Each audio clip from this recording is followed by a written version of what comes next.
দেশের 18 থেকে 35 বছর বয়সী তরুণ তরুণীদের জুডো কারাতে, তাইকোয়ান্দো এবং শুটিং প্রশিক্ষণের একটি প্রকল্প গ্রহণ করেছে যুব ও ক্রীড়া মন্ত্রণালয়।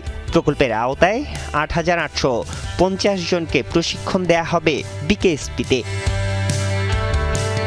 আত্মরক্ষামূলক মৌলিক প্রশিক্ষণ বলা হলেও এই প্রকল্প নিয়ে পক্ষে বিপক্ষে তৈরি হয়েছে মিশ্র প্রতিক্রিয়া, নানা জল্পনা কল্পনা।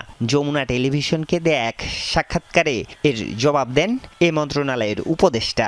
দুঃখজনক যে এগুলো সব কিছু পাবলিক ডকুমেন্ট, এটা যারা আলোচনা করছেন এসব বিষয়ে আমি দেখি অনেক শিক্ষিত মানুষজন আলোচনা করছেন। তারা এটা চাইলেই এটার বিষয়ে বিস্তারিত খোঁজ খবর নিতে পারতেন। আমাদের প্রশিক্ষণটা দেওয়া হবে এয়ার গান দিয়ে। অনেকে AK-47-এর কথাও বলছে। কথাটা যারা বলছে তারা খুব উদ্দেশ্য প্রণোদিতভাবেই এই প্রশিক্ষণটাকে প্রশ্নবিদ্ধ করার জন্য এবং তাদের ভিন্ন উদ্দেশ্য আছে বলে আমি মনে করি।